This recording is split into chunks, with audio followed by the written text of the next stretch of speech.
Greetings, fellow Stoic travelers.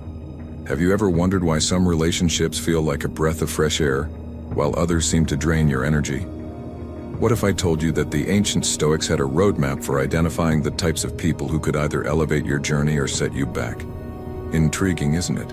Epictetus, one of the great Stoic philosophers, wisely advised, "The key is to keep company only with people who uplift you, whose presence calls forth your best." You've likely heard the adage, you're the average of the 5 people you spend the most time with. But have you ever considered this wisdom through the lens of Stoicism? Today we're diving deep into a topic that's crucial for anyone committed to the Stoic path. 7 types of people Stoicism warns us about. Avoid them.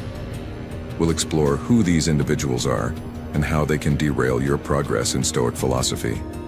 More importantly, we'll discuss strategies for navigating these challenging relationships without compromising your Stoic principles. Why should you care? Because the company you keep can either be a stepping stone or a stumbling block on your path to Stoic enlightenment. By the end of this video, you'll not only be able to identify these toxic influences, but also learn how to gracefully distance yourself from them. So, are you ready to fortify your Stoic journey by making wiser choices in your relationships? If so, stick around and let's delve into this enlightening discussion. And as always, feel free to share your thoughts and experiences in the comments below. Stay tuned, and let's embark on this enlightening voyage together.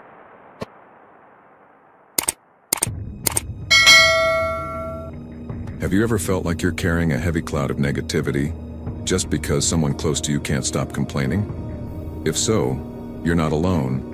And Stoicism has some wisdom to share on how to navigate this. Type of people number 1, the complainer. The complainer, a ubiquitous figure in our lives, be it a friend, family member, or colleague. Their presence often feels like a perpetual rain cloud, casting a shadow over every interaction. It's not merely an annoyance, it's akin to an emotional tax depleting your reserves of patience and tranquility. Think of it as a leaky faucet, each droplet methodically draining your emotional reservoir. But remember, the Stoic way isn't about turning a blind eye, it's about confronting the issue with wisdom and courage. So how does one navigate the turbulent waters of dealing with a complainer, armed with the shield of Stoicism? Firstly, limit your exposure to them. This is not avoidance but a strategic retreat, a way to preserve your inner peace. Secondly, if avoiding them is not an option, mentally distance yourself during their tirades. Picture their complaints as a passing storm, boisterous yet ultimately impotent against the fortified walls of your inner citadel. Thirdly, steer the conversation towards actionable solutions. Stoicism teaches us to focus on the controllable aspects of our lives. Instead of getting entangled in their web of complaints, guide them towards a path of action, however small it may be. As the great Stoic philosopher Marcus Aurelius once said, "You have power over your mind, not outside events. Realize this and you will find strength." By embodying this Stoic tenet, you not only shield your mental sanctuary, but also cultivate a more constructive atmosphere. Your tranquility is not just a state of mind, it's a valuable asset. Guard it judiciously and you'll discover that even the most persistent complainers can scarcely dent your Stoic journey towards resilience and virtue. In conclusion, the next time you find yourself sharing space with a complainer, arm yourself with these Stoic strategies. They are not mere coping mechanisms, they are life lessons, timeless wisdom distilled into practical advice. By applying these principles, you maintain your emotional balance and might even serve as a beacon, inspiring the complainer to reconsider their outlook. After all, Stoicism isn't just about enduring life's challenges, it's about transforming them into stepping stones on your path to wisdom and virtue. Foot type of people number 2, the drama magnet. Ever felt like you're a firefighter constantly putting out someone else's emotional fires? Welcome to the world of the drama magnet. These individuals are like emotional black holes, sucking you into their never-ending crises and conflicts. At first, you might mistake their energy for passion or enthusiasm, but don't be fooled. Being around them is like trying to sail through a hurricane, exhausting and perilous. The drama magnet's chaos is contagious. You may find yourself entangled in conflicts that you had no part in initiating. For instance, a friend who is always in a feud with someone else in your circle can pull you into their drama, making you an unwilling participant. Adopt the Stoic practice of reflective listening. Instead of offering advice or taking sides, simply mirror their words back to them. This allows you to offer emotional support without getting caught in their web of drama. Another Stoic strategy is to become selectively unavailable. Value your time and focus on your personal growth. Turn off your phone during specific hours and let it be known that you're not to be disturbed. As Seneca wisely said, true happiness is to enjoy the present without anxious dependence upon the future. Don't let your life be hijacked by someone else's drama. Steer your ship calmly, avoiding the whirlpools that threaten your journey towards personal growth and tranquility. By doing so, you not only preserve your peace, but also create a space for meaningful relationships and activities that genuinely deserve your time and energy. So, are you ready to sail smoothly through life? Type of people number 3, the naysayer. Ever felt like you're painting your life's masterpiece only to have someone throw a bucket of gray paint all over it? Meet type of people number 3, the naysayer. The naysayer. They're the ones who see a glass not just half empty but shattered on the floor. You're excited about a new venture, and they're quick to list a dozen reasons why it won't work. Sound familiar? Their words can be like a fog that clouds your vision, making you question your own judgment. So how do you navigate through this fog without losing your way? Solution 1, the advisory tactic. Next time, instead of sharing your dreams, ask them for advice. People in advisory roles often shift from critics to collaborators. They're more likely to offer constructive feedback rather than just shooting down your ideas. Solution 2, positive confrontation. Challenge their negativity. If they say, "You can't do it," counter with, "Interesting perspective. How would you suggest someone could?" This not only deflects their negativity but also opens the door for a more constructive conversation. Remember Epictetus. We have 2 ears and 1 mouth so we can listen twice as much as we speak. Listen, but don't absorb the negativity. Distinguish valuable advice from mere noise. Don't let naysayers turn your vibrant life into a dull landscape. Listen, reflect, and keep painting your life with the colors that resonate with you. After all, it's your masterpiece, not theirs. So, have you ever turned a naysayer into a supporter? How did you do it? Share your stories below to inspire others on their Stoic journey. Type of people number 4, the perpetual victim. Ever felt like you're stuck in a never-ending soap opera where you're not the star but a sidekick to someone else's drama?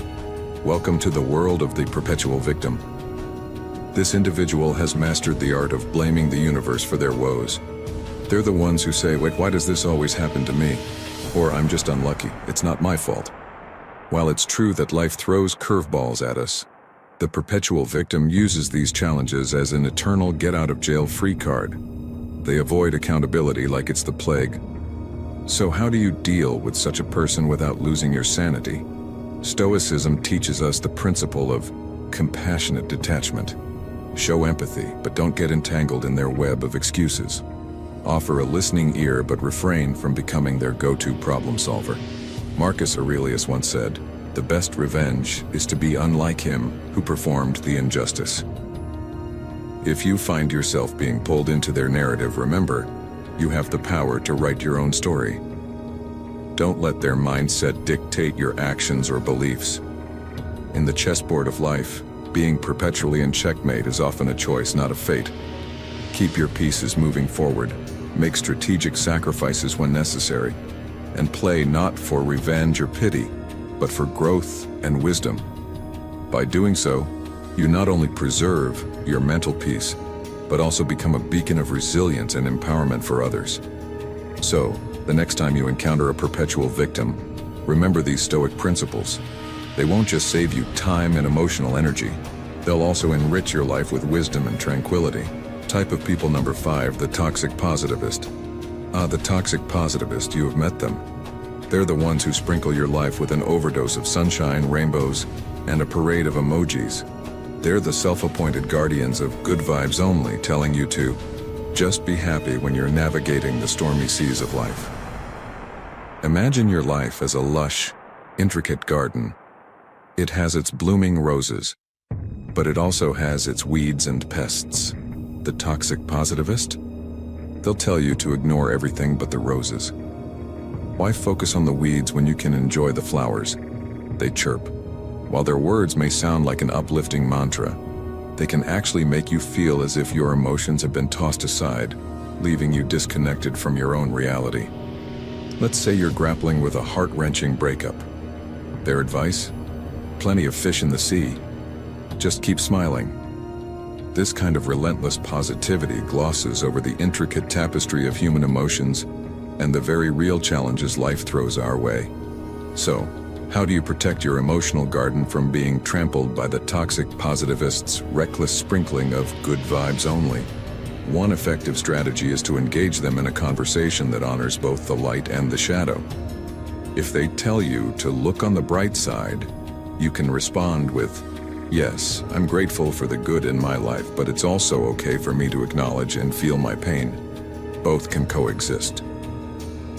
You can also harness what psychologists refer to as emotional granularity, the skill to identify and distinguish between a broad spectrum of emotions.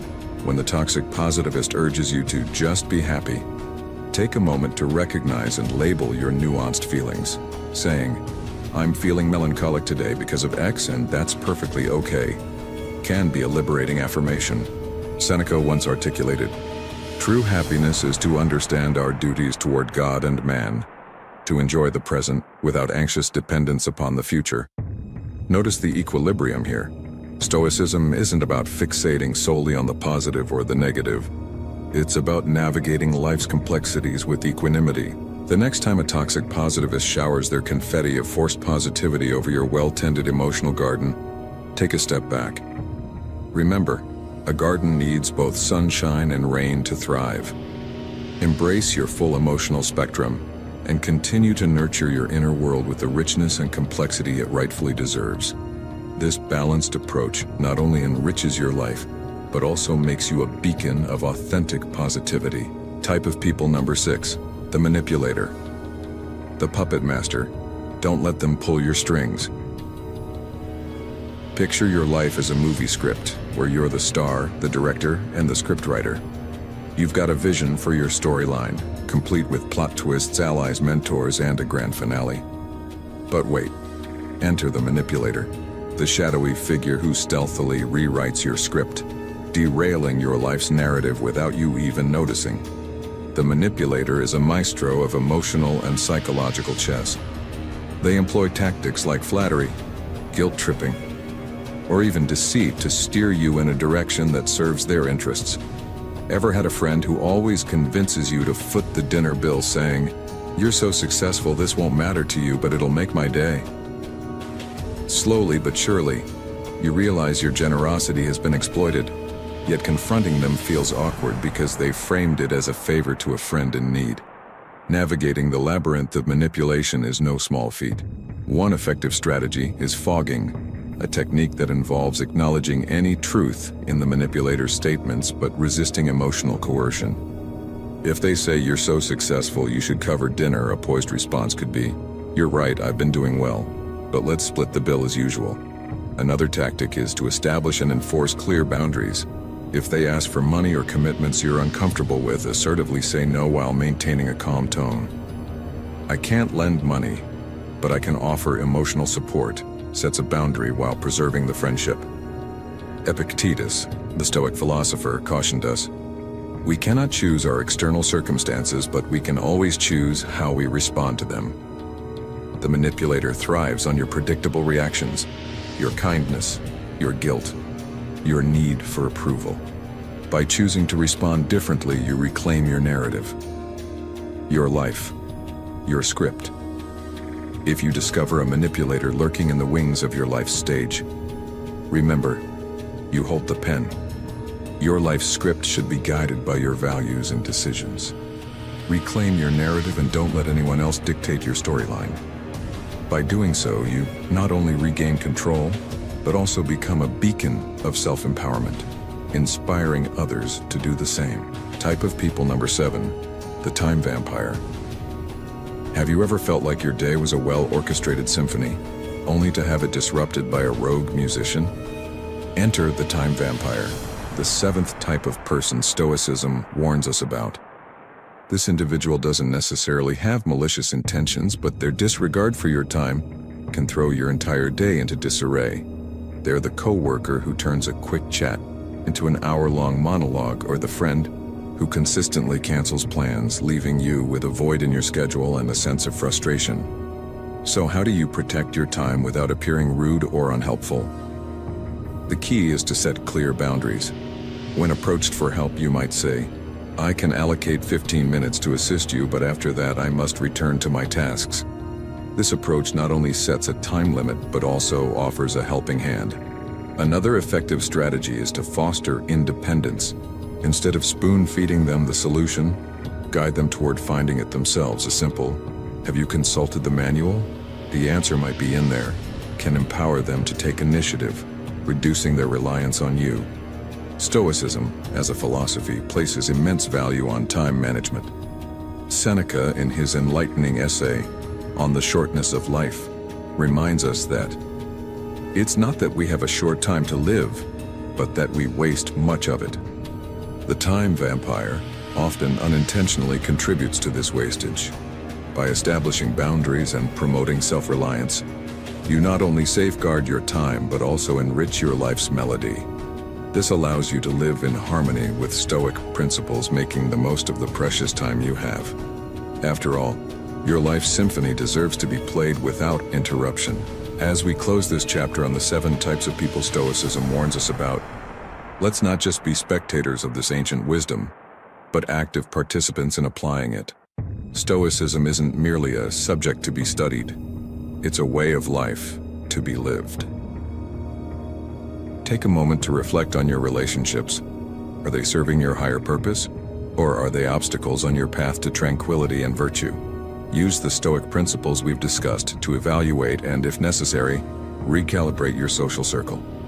The choices you make today will shape your tomorrow, so let the teachings of Stoicism be your compass. If you found value in this video and believe it could benefit others, please consider giving it a like, sharing it with your friends, and subscribing to Stoic in your life for more insights. Your comments and suggestions are not just welcomed, they're encouraged. Let's build a community where we can all grow and thrive in the Stoic way of life. Thank you for watching, and until next time, may you live a life of wisdom, courage, and serenity.